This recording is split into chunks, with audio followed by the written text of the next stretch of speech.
Surat. Selamat siang. Ya, selamat siang. Salam sejahtera. Di mute dulu ya, Pak Pendeta ya. Saya sapa juga Tuan Raja Kalimantan, Abangku Bang Lotus atau Raja Bintang. Selamat datang. Assalamualaikum Abangku semuanya. Ya, sudah satu komal ya dengan Gurunda Zuma ya. Ya Bang Juma. Waalaikumsalam. Waalaikumsalam. Ya, Bang Raja Bintang ini. Ya. Ingin Ya, satu komal dengan Gurunda, boleh dulu. Makanya saya undang Gurunda. Ya siap Ya. Bang. Beliau salah satu keturunan raja di Kalimantan. Ya, silakan barangkali ada referensi lain dari Ustaz Felix barangkali. Ini buka mute-nya dibuka terus dari tadi. Mau ngomong Ustaz Felix sebelum ke Gurunda tentang ya sudah sangat jelas tadi disampaikan oleh Bang Apologet Muda, bantahan-bantahan tentang tuduhan-tuduhan kepada Gurunda Suna itu sudah sangat jelas. Jadi tujuan para nabi dan rasul diutus itu ya mengajarkan Tuhan yang satu. Cuman satu pencipta alam semesta. Ya, Tuhan itu cuma satu. Tuhan yang benar, tapi Tuhan ya itu banyak, ilah itu banyak, tapi Tuhan yang benar itu satu. Ya, itu sudah sangat jelas tadi disampaikan oleh Bang Apologet Muda ya. Saya serahkan kepada Gurunda Suma untuk melanjutkan karena saya juga ada tamu ini, enggak fokus. Lanjut. Masya Allah. ya silakan. Gurunda Suma, izin Gurunda, nomor antum hilang di kontak saya karena HP saya hilang, jadi ikutan juga nomor antum hilang sama saya. Ya, Kita tolong Gurunda kalau bisa. Ya. Siap. Ya. Lanjut Gurunda. Silakan. Oke, tadi ada materi saya nggak dengarkan. Ada dari teman Kristen mungkin ada paparan bisa singkatnya, silakan. Ya, silakan Pak Pendeta Putra Suat, barangkali mau menanggapi apa yang telah didiskusikan dari tadi. Dibuka mute-nya Pak Pendeta, dari tadi menonton di bawah.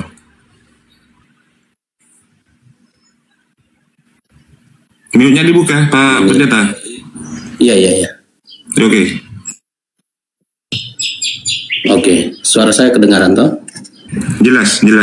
Baik, jadi kalau bicara tentang konsep ketuhanan, berarti kita harus lihat dari latar belakang.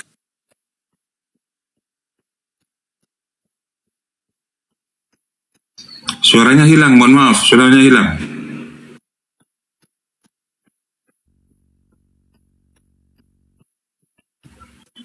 Pak Pendeta monitor, suaranya hilang. Oh, berarti sinyal saya kurang bagus. Ya, bisa diulang lagi Pak Sinyal saya Pendeta. kurang sudah Ya. beberapa. Bisa diulang lagi? Ya, silakan. Ya. Ya, jadi kalau bicara tentang konsep ketuhanan, ya kita harus lihat dari latar belakang sejarah peradaban manusia. Mulai dari Adam dan juga perjalanan sejarah. Jadi ketika Tuhan menyatakan diri kepada manusia itu melalui pewahyuan. Nah, wahyu lewat para nabi dan juga oleh orang-orang beriman. Nah, pewahyuan kalau bicara tentang kekristenan, maka kekristenan punya satu dasar pewahyuan yang tadinya dalam bentuk lisan dari ucapan nabi, orang-orang beriman, lalu kemudian itu dibukukan, ya, yang oleh orang Kristen itu dibagi menjadi dua perjanjian lama dan perjanjian baru.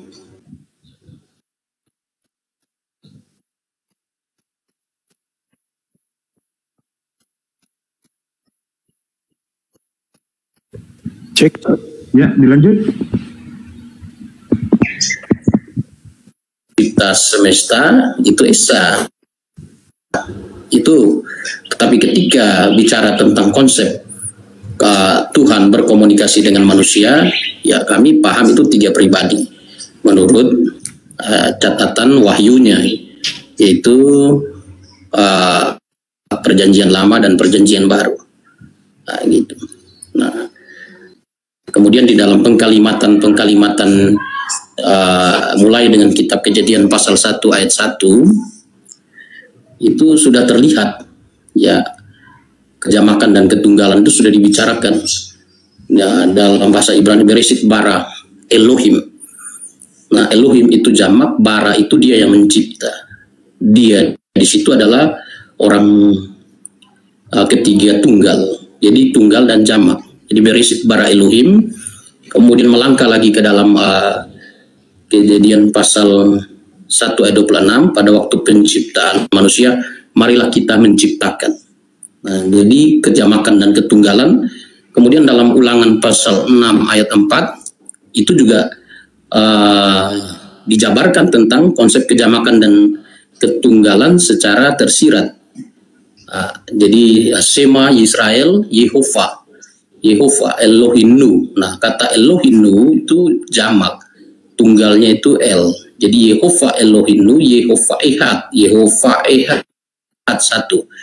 Nah, jadi dari situ kemudian di Perjanjian Baru ternyata ada satu ayat kunci, ya, yang kemudian hari di dalam naskah originalnya berkembang naskah salinannya, bagian itu dihilangkan dalam 1 Yohanes 5 ayat 7.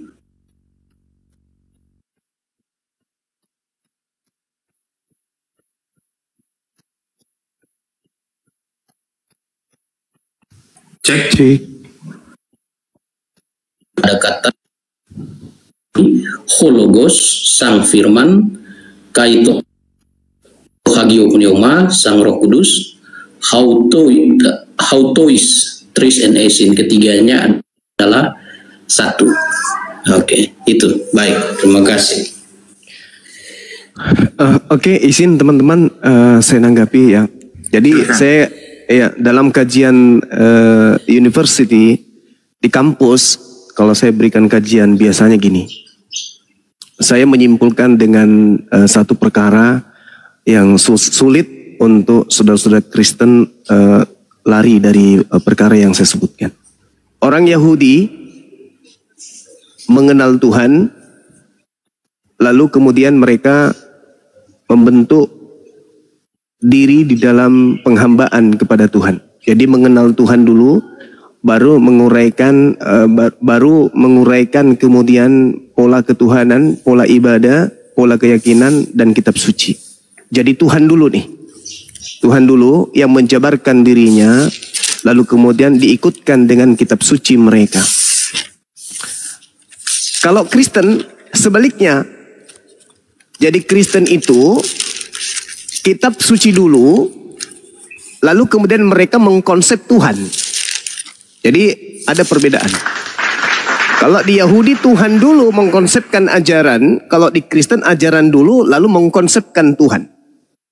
Kenapa narasi ini saya bangun? Coba lihat, kalau saudara pendeta atau pastor atau orang-orang tokoh dari gereja berbicara tentang Tuhan, mereka akan memperkaos data-data di dalam kitab agama lain untuk kemudian mengukuhkan sembahan mereka tuh. Padahal orang Yahudi sudah tamat, bahkan Yesus sendiri sudah tamat berbicara tentang Tuhan. Tidak ada narasi itu. Maka pokok pondasi dalam mengkaji keagamaan Yahudi itu, mereka berpangkuh kepada Amsal 3 nomor 5. Percayalah kepada Tuhan dengan segenap hatimu, jangan bersandar kepada pengertianmu sendiri. Itu dalil. Kalau di Kristen enggak. Pengertianmu sendiri yang kau konsep sendiri berdasarkan dengan pesanan apa yang kamu mau, lihat. Pungut dalil-dalil yang berkesesuaian dengan konsep ketuhanan Kristen. Itu di Kristen itu begitu polanya tuh. Kalau di Yahudi enggak, di Yahudi itu jelas. Orang Yahudinya diajarkan, misalnya dia dalam Yesaya 43 nomor 10. Engkaulah saksi-saksiku, tidak ada Tuhan yang dibentuk sebelum aku, dan tidak ada Tuhan yang dibentuk setelah aku. Ini final. Berarti Tuhan itu tidak serupa dengan apapun. 2 Samuel 7:22. Aku Tuhan yang maha tinggi, tidak ada Tuhan selain aku, dan tidak ada Tuhan, dan aku tidak serupa dengan apapun, tidak sama dengan apapun. Itu konsep final. Jadi konsep Tuhan dulu baru mereka jalankan dalam aplikasi keagamaan. Kalau di Kristen berbeda. Aplikasi keagamaan dulu baru mereka membentuk Tuhan mereka sendiri dengan mengais-ngais dalil-dalil di kitab agama lain. Jadi Kristen ini terlanjur melantik Yesus dulu sebagai Tuhan. Habis itu mereka tempel-tempelkan ketuhanan Yesus dengan dalil-dalil dari kitab agama orang lain. Itu Kristen. Kalau di Yahudi enggak, Tuhan itu final. Yesus sendiri memfinalkan Tuhan itu. Yohanes 17:3. Hidup kekal itu satu, mengenal Bapa satu-satunya Tuhan yang benar. Dan mengenal Yesus sebagai Bapa juga. Enggak, Bapak junior? Bukan. Bagian dari Bapak juga sebagai Tuhan yang baru jadi manusia? Oh enggak. Yesus dikenal menurut Yesus hanya sebagai Rasul utusan Tuhan. Selesai. Kristen muncul. Mengambil data-data yang ya mungkin bisa menjadikan Yesus Kristus yang mereka sembah ini sebagai Tuhan. Tapi itu tertolak demi kebenaran, tertolak kitab sucinya orang Yahudi, dan tertolak akal sehat manusia secara global. Tidak mungkin Tuhan menjadi bayi, itu tak mungkin. Tidak mungkin Tuhan netek kepada manusia, nggak mungkin. Nggak mungkin manusia ciptaan mengandung pencipta, itu nggak mungkin, itu mustahil. Tapi karena terlanjur Kristen imani itu, mau tidak mau Kristen harus pasang wajah dengan wajah tembok, lalu kemudian mengambil data-data di kitabnya orang Yahudi seakan-akan mereka benar. Makanya Yesus berpesan nih kepada Yahudi, hati-hati kepada penyesat yang datang kepadamu dengan memakai namaku. Nah sekarang orang Kristen laku nggak kalau tidak pakai nama Yesus? Orang Kristen dengan konsep Trinitas, Tritunggal, Oneness dan seterusnya, laku nggak kalau nggak jual nama Yesus? Enggak. Siapa yang mau Tuhan datang dalam rupa manusia? Siapa yang mau menyembah makhluk yang mati dibunuh manusia? Siapa yang mau kemudian menyembah makhluk yang berdoa kepada Tuhannya? Nggak ada. Tapi kalau dia menjual nama Yesus, wow, paten. Inilah yang Yesus katakan. Waspadalah kepada penyesat yang datang kepadamu dengan memakai namaku dan berkata, akulah dia. Janganlah engkau sampai disesatkan, kata Yesus. Matius 24, nomor 4, nomor 5. Waspadalah agar jangan kalian, Bani Israel, disesatkan. Sebab akan datang banyak orang dengan memakai namaku dan berkata, akulah Mesias. Mereka, orang banyak ini akan menyesatkan banyak orang. Siapa orang banyak yang memakai nama Yesus dan menyesatkan banyak orang? Yang mereka yang menggantikan kewibawaan pencipta langit dan bumi, yang bukan makhluk menjadi makhluk. Siapa mereka? Ya Kristen. Karena ini edukasi, ya saya anggap teman-teman ini adalah orang yang bisa kemudian menahan diri. Saya belak-belakan aja menyampaikan.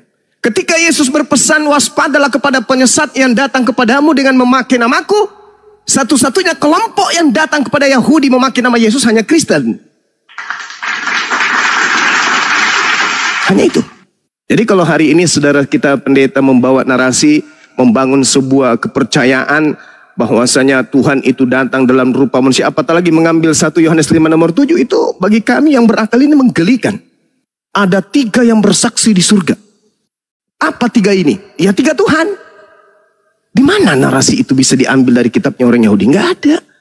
Yesaya 45 nomor 6. La ilaha illa ana. Tidak ada Tuhan selain saya. Tidak ada Tuhan di samping saya. Tidak ada Tuhan di bawah saya. Tidak ada Tuhan di atas saya. Tidak ada Tuhan yang menyertai saya. Sayalah Tuhan satu-satunya.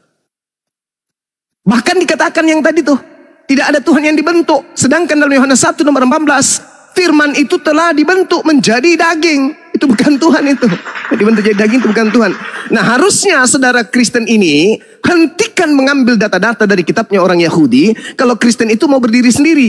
Lalu mereka mengambil konsep dari mana Bang Suma? Sederhana. Ambil Filipi 2 nomor 6, nomor 7, nomor 8. Nah selesai.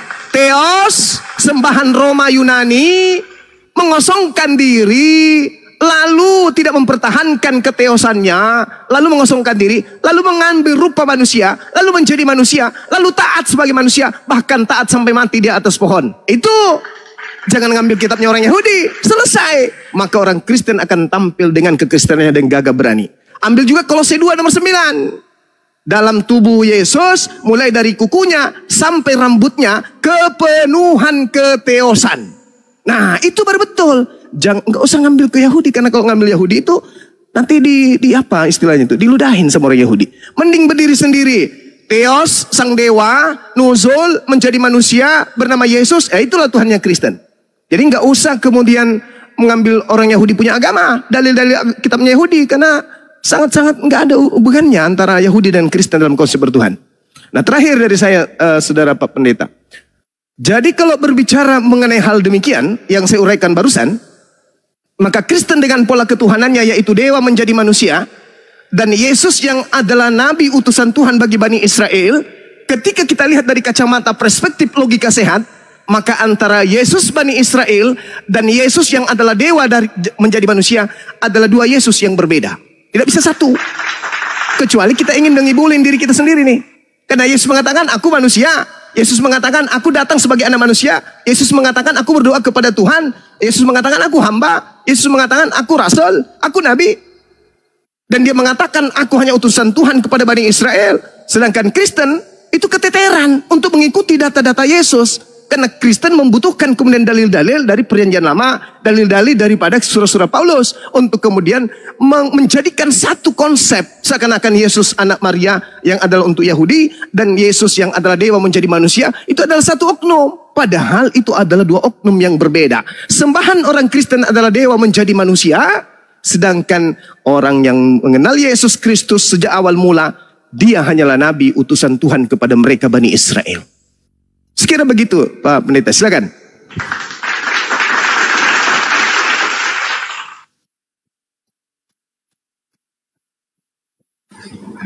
Ya, saya langsung kah atau gimana saya? Silakan Bang, silakan. Oh, oke. Jadi pendekatan yang dibawa oleh Bang Zuma bahwa Kristen memahami Tuhan dari pewahyuan di dalam Alkitab itu benar. Itu benar.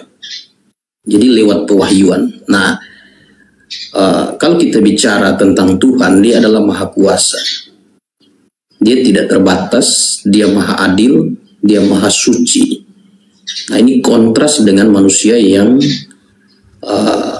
penuh dosa, ketidaksucian. Tapi Tuhan ini mengasihi manusia. Sehingga Tuhan berkomunikasi dengan manusia melalui wahyu, melalui pewahyuan. Nah, di masa lalu itu melalui pewahyuan lisan. Ya, wahyu lisan diturunkan kepada para nabi, orang-orang beriman, dan kemudian yang lisan ini diminta untuk dituliskan. Pada masa Musa itu diminta agar semua yang lisan itu dituliskan, dibukukan. Dan hari ini jadi kitab suci. Nah, kekristenan itu tidak berakar dari satu bangsa sebenarnya, tetapi berakar dari pewahyuan. Nah, wahyu diturunkan kepada pembicaraan kepada Adam yang lisan, kemudian dibukukan pada masa Musa, bangsa Israel, kemudian wahyu itu diteruskan. Ya, diteruskan. Nah, membicarakan tentang konsep Yahudi, tentang ketuhanan, orang Yahudi itu, orang Israel, ya kalau di dalam Perjanjian Lama, yang disebut dengan Israel, Yakub itu adalah Israel. Ya, Yakub yang adalah Israel, nama Yakub diganti Israel, itu oleh pribadi yang maha kuasa yang bergulat melawan Yakub. Dan itu adalah Allah dan manusia. Jadi tidak benar kalau mengatakan bahwa orang Yahudi itu tidak pernah mengenal konsep Allah dan manusia. Ya, saya bacakan satu ayat di dalam kitab Kejadian pasal 32 ayat 28. Di situ lalu kata orang itu, namamu tidak akan disebut lagi Yakub, ya, tetapi Israel, sebab engkau yang telah bergumul melawan Allah dan manusia. Dan engkau menang. Dan engkau menang. Jadi konsep Allah dan manusia itu dibicarakan di Perjanjian Lama. Disampaikan itu, bahkan disampaikan kepada Israel, yaitu Yakub. Dan ini dipegang, ya, dipegang. Kalau kita perhatikan, ya, kitab Perjanjian Lama itu ditutup dengan satu nubuatan mengenai kedatangan seorang nabi yang akan datang. Nabi itu adalah Elia yang akan membuka jalan. Jadi 400 tahun sebelum Kristus inkarnasi, orang-orang Yahudi itu sudah memegang, ya, memegang wahyu yang lisan menjadi tertulis dalam bentuk kitab, ya, kitab suci. Nah, mereka pegang pada janji bahwa akan datang seorang nabi, yaitu Elia. Nah, Nabi Elia yang akan datang itu bukan reinkarnasi, karena orang Yahudi pun tidak percaya reinkarnasi. Ya, Kristen lebih lagi. Jadi akan datang nabi, ya, Elia akan datang. Nah, kitab Maliaki adalah kitab penutup perjanjian lama. Ya, di Maliaki pasal 4 ayat 5 dan 6, sesungguhnya aku akan mengutus Nabi Elia kepadamu menjelang datang hari Tuhan yang besar dan dahsyat itu. Maka ia akan membuat hati bapak-bapak berbalik kepada anak-anaknya dan hati anak-anaknya kepada bapak-bapaknya, supaya jangan aku datang memukul bumi sehingga musnah. Nah, Nabi Elia yang akan datang, di dalam Injil Lukas dikatakan Yohanes Pembaptis itu memiliki roh dan kuasa Elia. Ya, roh dan kuasa Elia. Dan Yesus Kristus di dalam Injil Matius pasal 17 ya, melegitimasi bahwa Yohanes adalah Elia. Matius 17 ayat 11 sampai 13, jawab Yesus, memang Elia akan datang dan memulihkan segala sesuatu, dan aku berkata kepadamu, Elia sudah datang, tetapi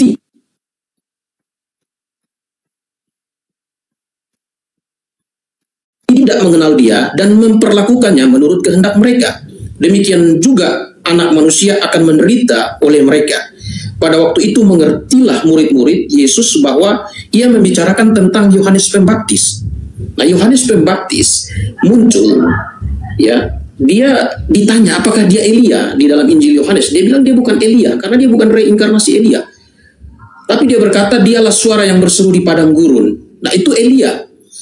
Ya, dia memiliki roh dan kuasa Elia. Dia membuka jalan bagi Tuhan, membuka jalan, mempersiapkan jemaat, ya, jemaat yang digambarkan sebagai mempelai perempuan dari Kristus.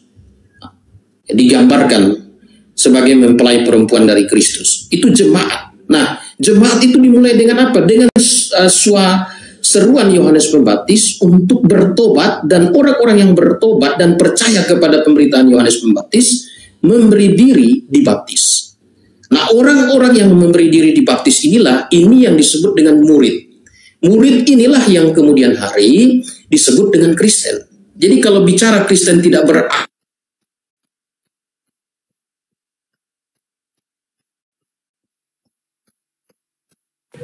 Cek.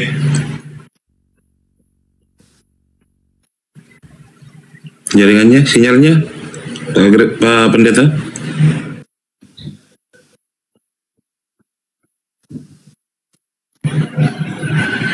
Cek, Pak Pendeta.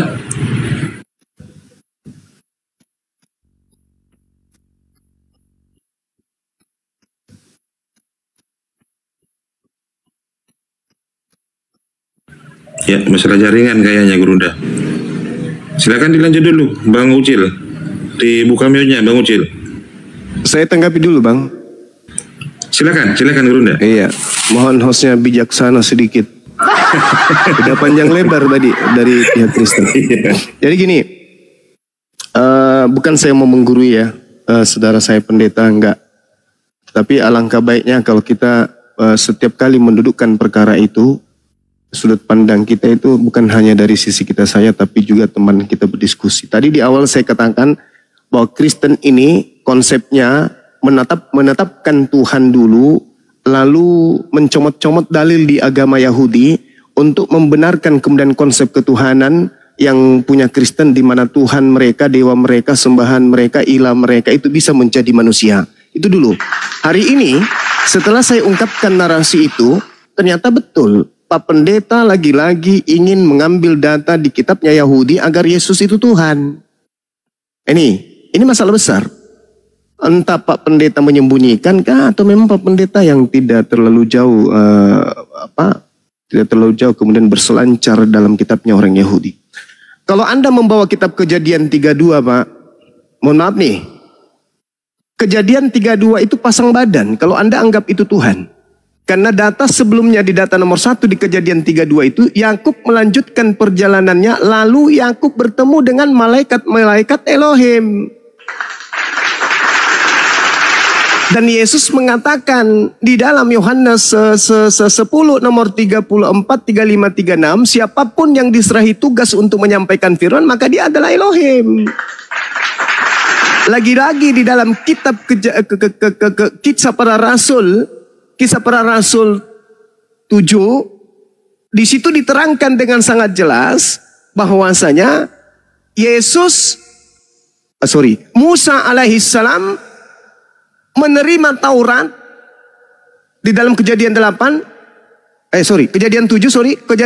nomor 35, nomor 38, nomor 53. Nabi Musa menerima Torah di Bukit Sinai, itulah dari malaikat, tidak langsung dari Tuhan. Dan kalau demikian adanya, Lukas benar, kemudian Yesus juga benar, lalu kemudian Musa juga benar, maka apa yang dinarasikan di dalam Keluaran 33 nomor 20, Tuhan berfirman, engkau tidak akan tahan memandang wajahku sebab tidak ada orang yang memandang aku dapat hidup, itu bisa betul. Berarti yang datang kepada Yakub, bergumul dengan Yakub itu bukan Tuhan. Karena menurut Musa, tidak ada manusia hidup bisa melihat Tuhan, apalagi bergumul.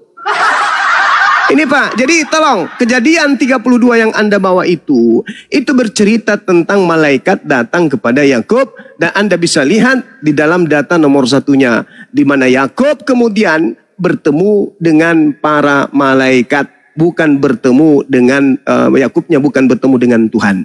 Nah, coba Anda lihat di dalam Keluaran 7 nomor 1, ya mungkin ini hadiah dari saya. Di dalam kitab Keluaran 7 Pak, nomor 1, di situ Nabi Musa disebut Elohim. Bukan berarti Nabi Musa Tuhan. Dan kalau Anda lihat di dalam Kejadian 32 nomor 28 itu, Tuhan di situ disebut dengan sebutan Elohim. Bukan Yod-He-Vav-He. Mohon maaf nih, bukan Hashem di sana, tapi Elohim. Jadi malaikat juga disebut Elohim, Pak. Nabi Musa juga disebut Elohim. Jadi yang bergumul dengan Musa, manusia alias malaikat yang datang dalam rupa manusia. Sama seperti dalam Al-Quran surah Maryam, malaikat datang dalam rupa manusia kepada Maryam. Sederhana itu. Lagi-lagi saya katakan kepada saudara-saudara saya melalui Pak Pendeta, Kristen lebih dulu menetapkan Tuhan. Kenapa demikian? Karena Paulus yang mendoktrin di dalam Roma 14 nomor 9. Untuk itulah Yesus mati agar dia dibangkitkan untuk menjadi Tuhan bagi orang Kristen.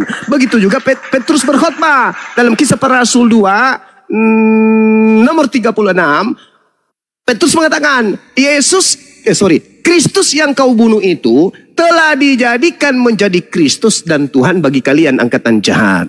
Nah, karena sudah terlanjur demikian, maka orang Kristen harus kemudian mencomot dalil dalam agama lain supaya bisa kemudian menetapkan kekuatan bahwa Yesus itu Tuhan, padahal sebenarnya bukan.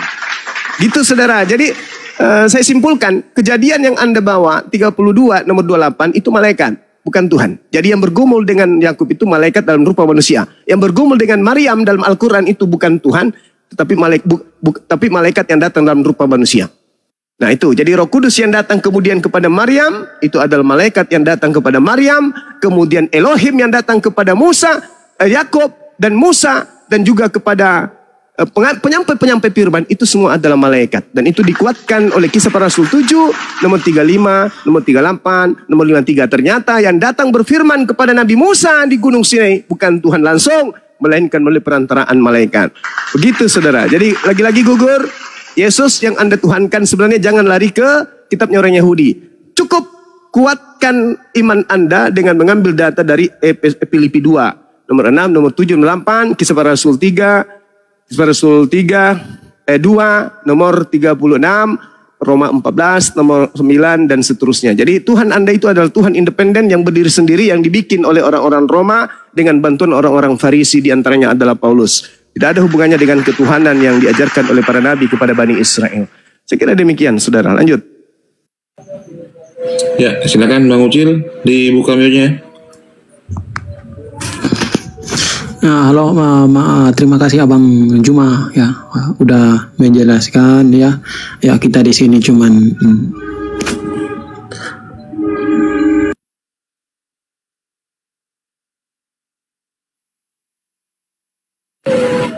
Termute, Bang Ujil. Bang Ujil dibuka mute-nya.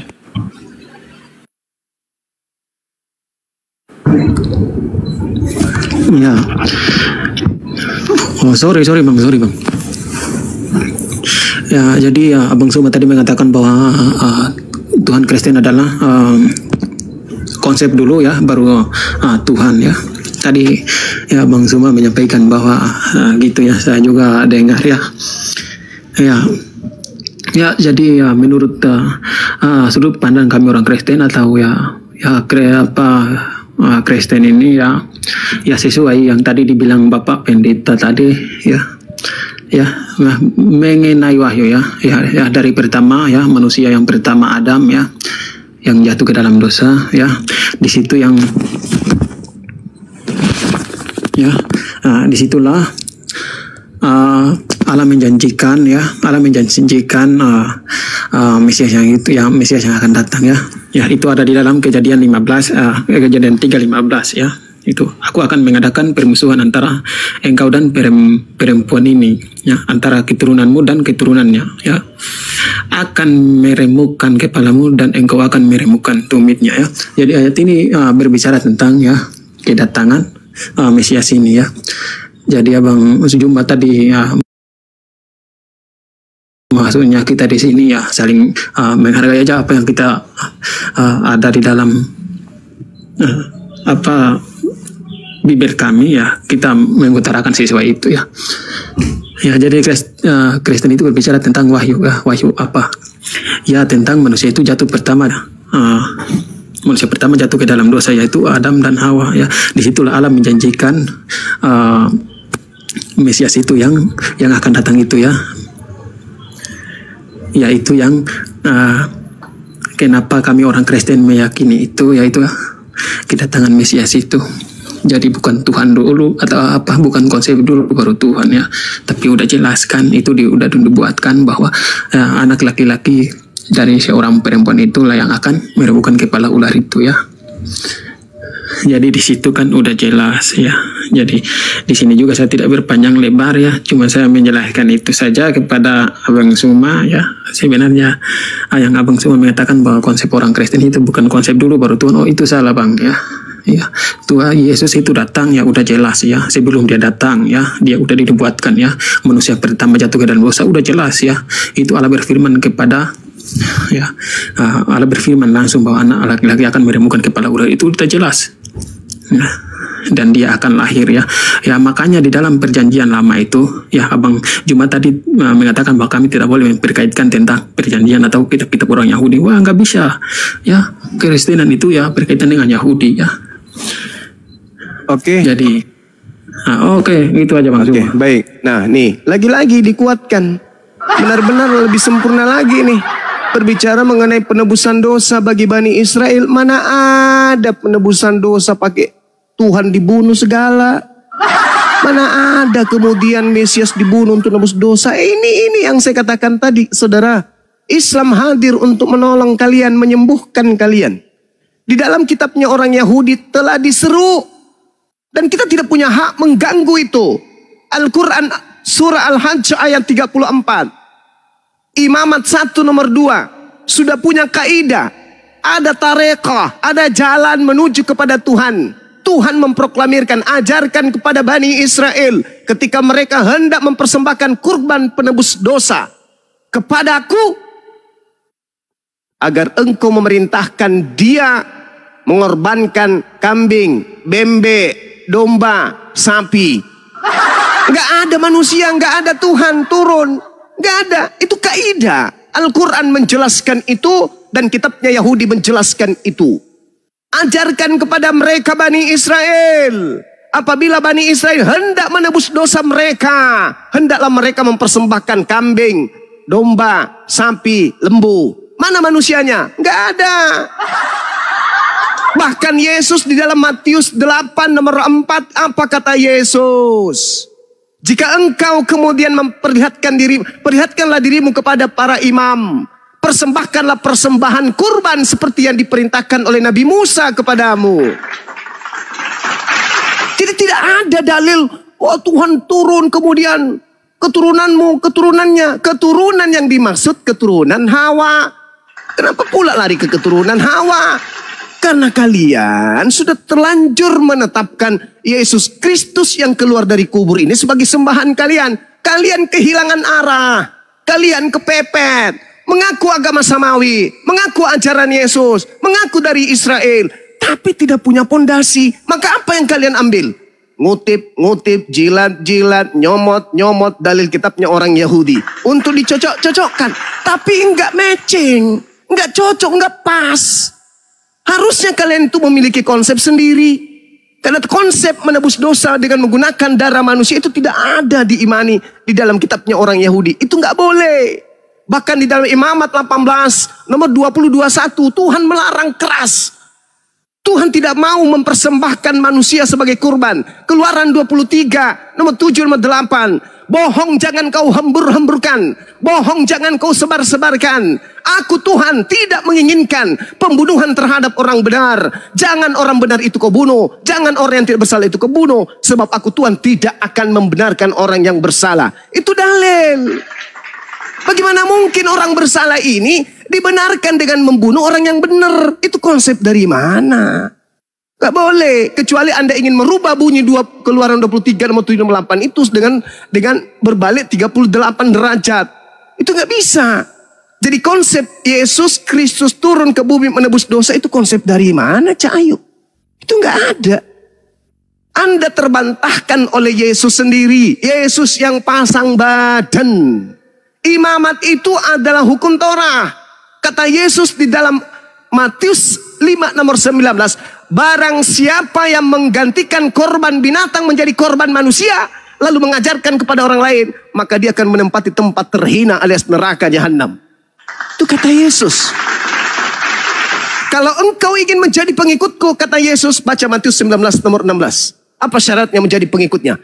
Jangan mempersembahkan manusia sebagai penebus dosa. Jangan. Karena di situ dikatakan, turuti segala perintah Elohim. Apa perintah Elohim? Kurban hewan, Cak Ayu. Bukan kurban manusia. Jadi kalian ini bukan pengikut Yesus. Kalian ini pengikut Kristus yang keluar dari kubur. Bukan pengikut Yesus yang keluar dari rahim Maria. Bukan. Anda mengikuti Yesus yang lain. Yang aneh. Yang beda. Yang ajarannya entah apa. Jadi begitu saudaraku. Kalau Anda mengatakan bahwasanya Anda mengikuti Yesus. No. Yesus yang Anda ikuti adalah Kristus yang keluar dari kubur. Yang datang mengaku, kepadaku telah diberi kuasa, baik langit dan bumi. Pergilah, jadikan seluruh bangsa menjadi pengikutku.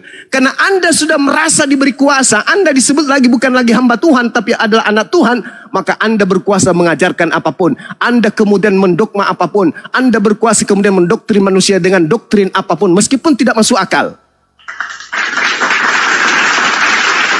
Ajaran Yesusnya itu loh. Dudukkan perkara ajaran Yesusnya dulu. Yesus melarang muridnya merubah Torah. Setitik pun. Lukas 16:17. Lebih mudah langit dan bumi lenyap daripada setitik dari hukum Torah itu dibatalkan. Berarti tidak boleh pembatalan penebusan dengan menggunakan hewan. Tidak boleh penebus dengan darah manusia, itu ajaran Molok. Tidak boleh.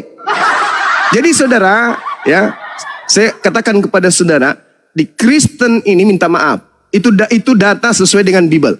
Kristen lebih dulu percaya Yesus Tuhan. Setelah kemudian mereka menuhankan Yesus, supaya tidak dicibir oleh manusia, maka mereka berupaya semaksimal mungkin mencomot-comot dalil dari agama Yahudi, supaya dianggap benar-benar sembahan mereka yang bernama Kristus Yesus ini sebagai Tuhan. Tapi sayangnya, Yesus pasang badan, dia bukan Tuhan menurut Yesus. Bible itu sendiri yang pasang badan kemudian bahwa Yesus bukan Tuhan. Yesus adalah utusan Tuhan. Yesus menyembah kepada Tuhan dan seterusnya. Jadi tidak ada data kecuali doktrin dan dogma. Kalau seluruh orang cerdas, orang pintar, orang terpelajar yang bisa mengkaji Bible dan Al-Quran sudah pada meninggal di dunia ini, barulah orang Kristen bisa mendogma dan mendoktrin orang dengan seenaknya. Selama orang-orang pintar, orang-orang cerdas, cendekiawan yang belajar tentang Bible, Al-Quran, maka selama itu juga orang Kristen akan keteteran mendoktrin bahwa Yesus Kristus yang keluar dari kubur itu adalah Tuhan yang datang dalam rupa manusia. Itu saudara, sekali lagi, Anda menjadi Kristen karena doktrin dan dogma, bukan karena proses berpikir. Bagaimana caranya Anda menguatkan kemudian alibi keagamaan saudara? Anda harus mengais-ngais kitabnya Yahudi. Tuhan karena keturunannya dan keturunanmu sehingga Yesus turun. Hei, itu tak ada pula, itu nggak ada. Yesus turun hanya dikenal sebagai utusan rasul. Dia hanya rasul Tuhan yang diutus kepada Bani Israel, bukan kepada Kristen, bukan kepada kami umat Islam. Tapi ada satu yang kemudian minta izin kepada Tuhan untuk menyesatkan seluruh manusia, baik Islam maupun Kristen. Siapa itu? Sibilisisis. Coba Anda baca Kejadian 3 nomor 12 yang Anda maksud tadi. Kejadian 3 nomor 12, nomor 15. Anda baca sampai situ. Aku Tuhan akan mengadakan permusuhan antara keturunanmu dan keturunannya. Bukan keturunan Maria, coy. Keturunan Adam, keturunan Hawa. Siapa dia yang meremukkan kemudian iblis? Siapa dia? Para nabi dan pengikutnya. Umat Islam inilah yang meremukkan kemudian kepala setan, yang meremukkan tumit setan. Setan mempersembahkan kemudian penyaliban, sehingga terjadi penyaliban. Apakah kalian kemudian menghancurkan ajaran setan? Enggak, kalian malah beriman. Saya kira begitu saudaraku. Mohon maaf, saya ada tamu. Silakan dilanjutkan dengan guru-guru saya yang ada di sini. Insya Allah nanti kita lanjut lagi. Ingat ya, saya tidak sedang menggurui. Saya hanya mengingatkan. Saya paham betul saudara Kristen saya baca Bible. Saya paham betul kalian itu adalah orang-orang yang mempelajari Bible. Hanya saja mungkin lebih mengedepankan doktrin dan dogma saja daripada apa yang tertulis dalam ajaran kalian sendiri. Saya Bang Suma izin sejenak untuk menjamu tamu dulu. Silakan. Masya Allah, Subhanallah, walhamdulillah, wa la ilaha illallah, Allahu Akbar.